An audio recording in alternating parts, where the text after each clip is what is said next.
Take it easy, I'm not Homer Simpson that we're looking for. All right. Assalamu alaikum, وشراكم, labas, alhamdulillah. That was Algerian dialect. And if you don't understand it, and I can clearly tell that from the look at your faces now, I recommend you start considering it simply because my generation of Algerians are going to be knocking the doors of every single country of yours soon. Well, honestly, the main reason why I spoke in our Darja, our dialect here in the United States, is the following. 2 weeks ago, State Secretary John Kerry visited my country, and apparently what happened is that our representatives represented us in French. So I got my American and international friends asking me the following question. Is French your official language? The answer is simple. Hell no. The two official languages of the country are Arabic, the language of our religion, Islam, that we are so proud of, and Amazigh or Berber, the language of the native indigenous people that we are so proud of as well. French is a bad habit. Truly, that the older generation inherited from the colonization system, and they're trying to convert to us. To them I say, that ain't gonna happen.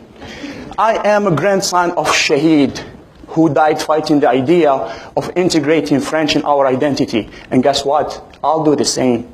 And this is not only addressed to French, this is addressed to anyone on planet Earth who wants to inject anything in our beautiful identity. That is this gorgeous mix of Arabs and Berbers, and they're the umbrella of the wise instructions of Islam. So, we know who we are, and we are so proud of it. This is the first element of the equation that I want to leave you with. So stock it in your brains for a moment. All right? Okay. Actually, I'm not here to speak to you. I'm here to speak through you. I am not here to tell you what I'm doing. I'm here to challenge the concepts and the frames of what we're all doing. I'm here with a couple of innocent, politically correct questions that I myself do not have the answers for, but I'll be certainly shooting them here to provocate your thinking, challenge your conceptions or assumptions, and to hopefully trigger your attention to something that is at least new. But before that, I have a couple of stories that I want to share with you. I want you to read this. What is Lior? Have your tissues ready? All right. Yeah. All right. The first story is the following. Take a look at this picture. That's me. Like 2 weeks ago. And as you can tell, I had the complete smile, right? Now I have this smile. I got half of my face paralyzed. Doctors, they call it Bell's palsy. I call it be careful of what you wish for. You know why? Because when I was a kid, I wanted to become two things. One, a pirate. Two, I wanted to be strong and look like Rocky Balboa from the movies. You know the guy, right? Right. So I got two dreams coming true in one day. All right. So now when I smile and talk, I look like Sylvester Stallone with a beard. And when I have to sleep, I have to wear an eye patch so I become Nasser of the Caribbean. Why am I telling you this? I believe I'm addressing change makers. And there is this step in change making that we all tend to ignore or neglect. I'm speaking about the appreciation of the little things that we already have. So I want you to take a second to appreciate every little thing that you have now and be grateful and thankful for it. And that's the second element of the equation. My eye used to blink like few times a minute, excuse me, protecting me and my vision. I miss that now. So remember the first element and the second element. And to be honest, let's cut the drama. This is not a big deal. This is an issue, right? But it's not a problem. Because honestly, I got 99 problems. And Algeria is all of them. So let me tell you a story or a real problem.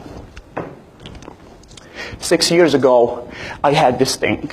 And I had to live with this thing for 5 long years.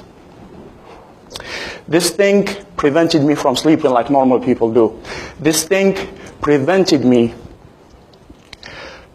from communicating with people, from enjoying my family, having fun with my friends like all of you do. This thing was painful, stressful, in some occasions embarrassing and shameful. And I had to live with this thing for 5 long years. And I'm here today with all the courage that God put in me to tell you that more than 6 years ago I had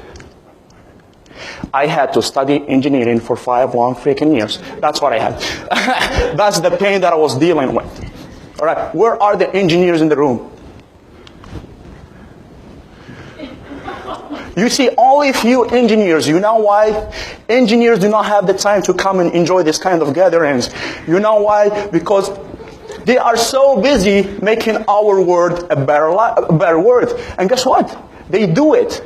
They implement it. They execute it. They don't just talk about it. So to all the engineers around the world, brothers and sisters, well, let me be realistic. Brothers and the few sisters that we got. I promise you, I will gain some appreciation back at least today and at least from these people. Now, I graduated from the Institute of Electrical Engineering. And in Algeria, after graduation, I faced this career path that was designed to me by the mindset of the people. The career path was as follows. If you are lucky enough or well-connected enough, you will get a job with a national or a multinational oil and gas company. You work so hard, you make some good money, you buy a car, you buy an apartment, you get married, and you gain the respect of every single body around you. And now, what I'm about to say is something that I truly, deeply mean. It's something that might sound sarcastic, but it's true. If you are an Algerian young man, and you manage to buy a car, to buy an apartment, to get married, and by the way, in the region, these 3 things decided to jump from the right box to the dreams box. So if you manage to do these 3 at a young age, by your hard work and hard work only, and by what we call in the region your halal money, then you're a goddamn man who deserves respect. But that is exactly what the system wants you to think, believe, and more importantly, dedicate your time, your energy, your potential, and talent into doing. And speaking about the system itself, I was a teeny tiny element of a bigger system up to this second all my life. Starting from primary school when I was a little kid carrying the bag, doing the homeworks and following the rules. The same thing in elementary school. In high school though, I got this crazy idea and I was like, you know what? If you can prove to the people that you are outstanding, then you probably could jump out of this system and deserve a better treatment. I worked so hard. I graduated as top outstanding student in the country. I was awarded by the president. He gave me a laptop. He gave me a laptop. Yes, he's short and yes, I'm mean. And a trip to Turkey, Istanbul. So we went for 10 days, we came back, and hypothetically, this is what I imagined at the airport. A big banner telling me, Nasser, welcome back to the system. Go back to the line with your brothers and sisters, you idiot. You thought you can jump out of the system? So after graduation, the graduation from university, I was like, I'm done. I tried to jump out of it, I could not do it. I tried, well, this might disappoint you, I've never been really interested in changing it yet. So I was like, at least for the love of God, understand it. For that reason, and for the first time, I decided not to follow the system, the career path that was designed to me, but I decided to take the beautiful courage and follow my passion. So I decided to study the most boring topic in academia, and by that I mean politics. But I got another element of the equation, which was I took the courage to follow my own passion. I broke this taboo that I have to follow the system. But in the very first interaction with the people from the political science department, or in the very first readings of the political science books, I felt that the way politicians think, execute, and do things is kind of inefficient, at least comparing to the way engineers do things. For that reason, I had to follow the other elements of the equation, and I had to challenge myself, challenge my current skills, and adapt to the changes. So I started using my engineering skills into doing politics.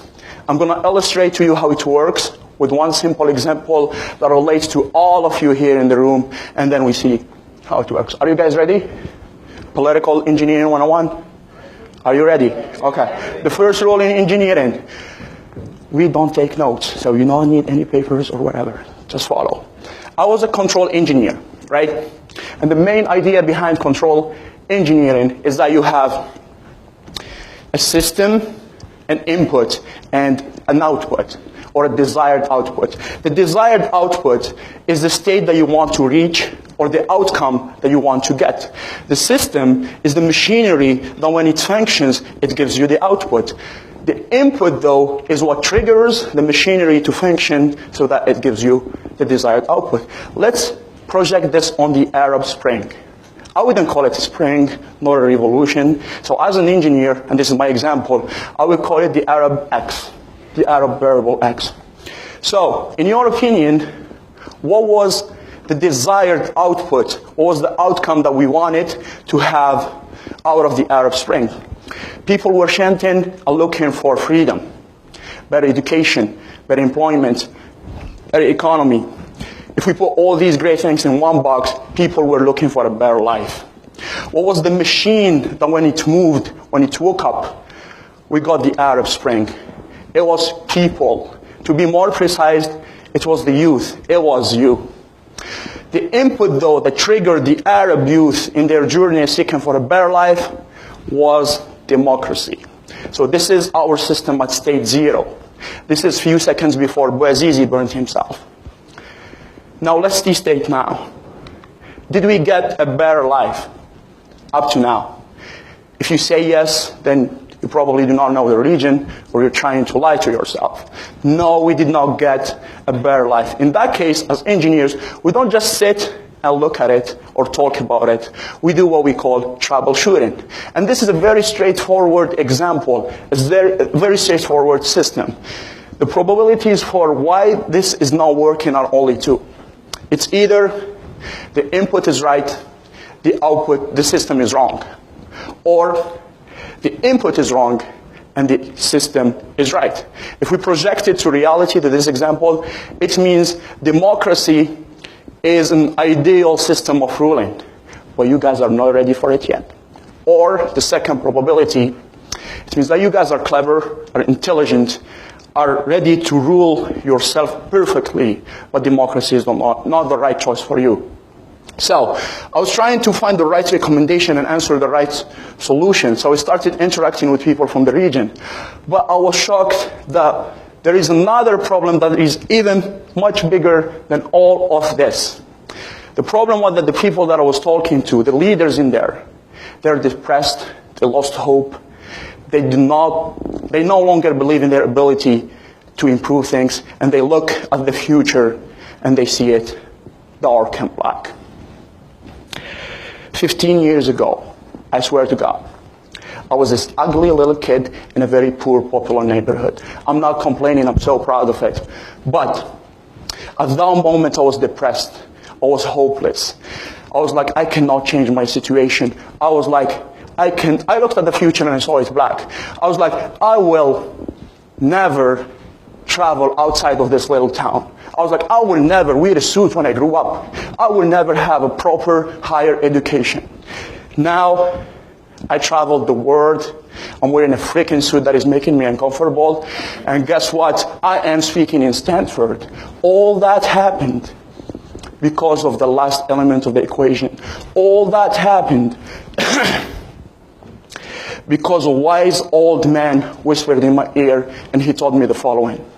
He told me, son, if you do not believe in your ability to improve your current situation, if you do not believe in your ability to shape your future, if you do not believe in your ability to achieve your dreams, then you probably do not deserve them.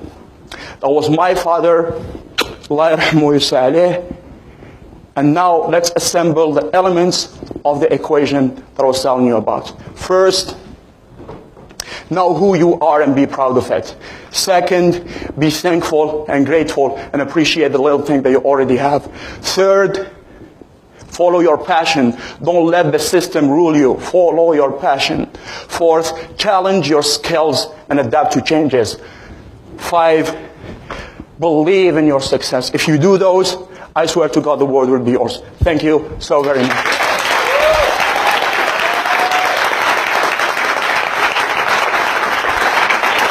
Thank you. Sure.